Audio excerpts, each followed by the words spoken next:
श्री हरि। महाराज जी, आपके चरणों में कोटि कोटि प्रणाम। गुरु जी, आपने अपनी साधना में सबसे कठिन और निर्णायक क्षण कौन सा अनुभव किया था जिससे आपको श्री जी के प्रेम में पूरी तरह डुबोने का कार्य किया? उस एक जब किडनी फेल हुई, काफी समय हो गया, 20-22 वर्ष, तब हमको लगा कि ब्राह्मण कुल में जन्म हुआ, बाल्यावस्था से भगवान के मार्ग में निकले, नैष्ठिक ब्रह्मचर्य वानप्रस्थ संन्यास जो, और अब जब प्रिया लाल के प्रेम में है तो पहिए टूट गए गाड़ी के, तो अब कैसे चले? तो जब गाड़ी के पहिए टूट गए तो फिर ऐसे हो गए कि अब मेरे बनाए ना बनेगी, अब मेरे से कोई साधन नहीं बन सकता। शरीर भयानक रोग से, और ये असाध्य रोग है, बस केवल श्री जी का जो पूर्ण आश्रय, भगवद आश्रय तो बचपन से था, 13 वर्ष की अवस्था से निकल पड़े थे, लेकिन कहीं ना कहीं साधना का पक्ष था। लेकिन फिर एक मोड़ आया जहां ना तो हम आसन पे बैठ सकते हैं और ना हम कोई साधना कर सकते हैं, तब रोने के सिवा दूसरा कोई रास्ता नहीं बचा। तो वहीं से एक रास्ता खुला प्रियालाल के प्रेम मार्ग का। गुरु जी, एक शब्द बस कि राधा जी ही क्यों? आपको क्या लगता है कि आपकी जिंदगी में शिव जी के बाद श्री राधा का ही आगमन कैसे? भगवान शिव ने दिया, ये हमारा स्वयं का निर्णय नहीं था, ये भगवान विश्वनाथ विश्वेश्वर काशी के जो भगवान है, ये उनका कृपा प्रसाद। हाँ, उन्हीं का। हाँ, तो मतलब इतना भी कम नहीं है। जो विश्वनाथ जी से प्रेम हो, एक किशोरी जी से, जो किशोरी जी से वो विश्वनाथ जी से, सही पूछो तो दोनों एक ही हैं। आपसे वो श्लोक सुना था, विकांतिक पहले मत्ता पर तरम नान्यत वाला, हर जगह वही है, पर फिर आपसे वो देवी पुराण वाला सुना। जी जी, शिव जी ही हमारी प्रियाजू। हाँ, भगवान शंकर तो भगवान शंकर ही है। आशुतोष है, उन्हीं की कृपा से सब है, सब कुछ उन्हीं की कृपा से।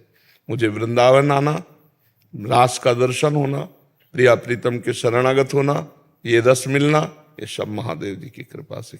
किंचन मात्र इसमें मेरी कोई साधना नहीं, कोई तपस्या नहीं, ये केवल करुणा भगवान शंकर की और उन्हीं की कृपा से।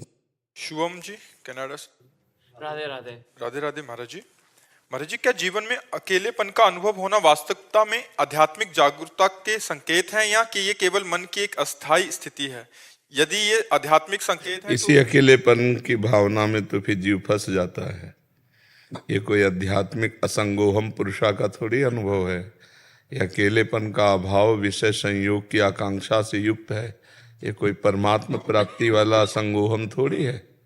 अगर यही शास्त्र स्वाध्याय हो, सत्संग श्रवण हो और राग का नाश हो करके वैराग्य होने लगे, और फिर ये आने लगे कि हाँ, मैं के सिवा कोई नहीं, एक परमात्मा के सिवा कोई नहीं, यहाँ सब नानात्व मिथ्या है, ये तो समझ में आवे कि हाँ, आता है, मैं मतलब मेरा ये सब मिथ्या है, ऐसा समझ में आता है। हाँ, तब तो बहुत उत्तम बात है। किसी साथी की आवश्यकता की नहीं है। नहीं, अच्छा, काम वेदना की पीड़ा, काम वेदना कुछ भी नहीं। नाम जप, नाम जब रोज होता है, शास्त्र स्वाध्याय वो कभी कभार मतलब नहीं, नियम पूर्वक कीजिए, नियम पूर्वक कीजिए, तो ये आग और भड़क उठेगी अध्यात्म की। श्रीमद् भागवत का पाठ कीजिए, अर्थ सहित कीजिए, और ब्रह्मचर्य ठीक से चल रहे हो, चलो, भगवान की विशेष कृपा।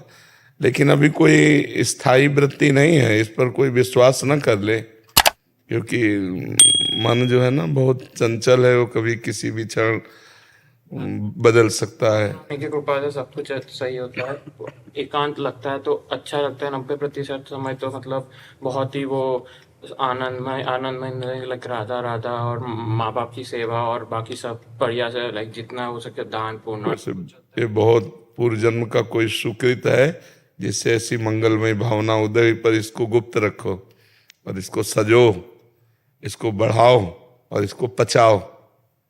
जब पच जाएगा तब ये स्थायी माना जाएगा। ठीक है, खूब नाम जप करो, शास्त्र स्वाध्याय जरूर करो, हो सके तो एक विवेक चूड़ामणि ले लो, आद्य गुरु भगवान शंकराचार्य जी की है।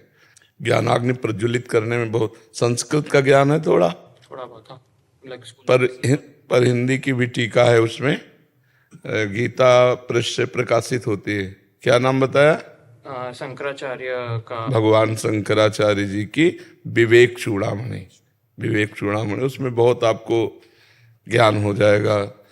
सतोगुण क्या है, रजोगुण क्या है, तमोगुण क्या है, कर्मेंद्रियां क्या है, ज्ञानेंद्रियां क्या है, स्थूल शरीर क्या है, सूक्ष्म शरीर क्या है, कारण शरीर क्या है, पंचकोश क्या है, तो पता चलने लगेगा कि मैं कौन हूं। पूरा बहुत आराम से थोड़ा थोड़ा पढ़िए, लेकिन उसे मनन कीजिए। ठीक है जी। जागृति बिजलानी जी, राधे राधे महाराज जी। महाराज जी, यदि ज्ञान किताबों से परे है तो धर्म ग्रंथ क्यों है, और क्या अध्ययन के बिना ज्ञान नहीं, प्राप्त आप किया जा किताब, धर्म ग्रंथ को किताबें कैसे कह सकती? किसका है? आप किताबें कैसे कह सकती? सांसारिक जिसमें आध्यात्मिक पढ़ाई होती है तो उनको धर्म ग्रंथों को, पहले तो शब्द सही, सांसारिक पढ़ाई को किताबें कहते हैं बच्चा। ये तो हमारे जीवन है, ये तो हमारे साक्षात वांग्मय ब्रह्म स्वरूप है। इनको किताबें नहीं कहा जा सकता, धर्म ग्रंथ कहा जाता है। अब धर्म ग्रंथ में जो लिखा हुआ है वो बिना गुरु के कैसे समझ सकते हो? कैसे समझ सकते हो? पढ़ के समझ सकते हो क्या? जो उसमें सूत्र लिखा हुआ है, मानो लिखा है सर्वम खलमदम ब्रह्म ने नानास्ति किंचन, ब्रह्म के सिवा कुछ नहीं है। तो मुझे स्त्री दिखाई दे रहा है, पुरुष दिखाई दे रहा है, हे गुरुदेव अब इसको हम क्या कहें? तो गुरुदेव कृपा करके फिर उसे बताते हैं। तो गुरुदेव फिर ऐसा कैसे? तो पूरा ग्रंथ का जो रहस्य है वो हमें गुरुदेव बताते हैं। गुरुदेव जो शब्द ब्रह्म के पारगामी विद्वान और परब्रह्म के अनुभूत महापुरुष हैं, वो हमें शास्त्र के रहस्य को बताते हैं। शब्दार्थ, भावार्थ, रहस्यार्थ। तो रहस्यार्थ गुरु के बिना नहीं बता सकते। शास्त्र ऐसे वर्णन करते हैं, पूरब को जाना है और ठीक 10 कदम बाद राइट मुड़ जाना है। अब ये कौन बात बतावे? ये तो गुरु बताएगा कि यहाँ के बाद इसमें लिखा नहीं है, लेकिन इसमें राइट मुड़ो, यहाँ से ऐसे चलो, तब आप पहुंच पाओगे लक्ष्य पे। बिना गुरु के ज्ञान नहीं होता। और शास्त्र स्वाध्याय स्वयं तभी सफल होता है जब किसी महापुरुष के सानिध्य में किया जाए। क्या बिना अध्ययन के ज्ञान प्राप्त हो सकता है? हाँ, हो सकता है। बिना अध्ययन के भी ज्ञान प्राप्त हो सकता है, यदि गुरु चरणों की सेवा की जाए और निरंतर गुरु अधीनता रखी जाए। तो एक भी ककारा न पड़े तो विचारों वेद उसके हृदय में स्फुरित हो जाएंगे।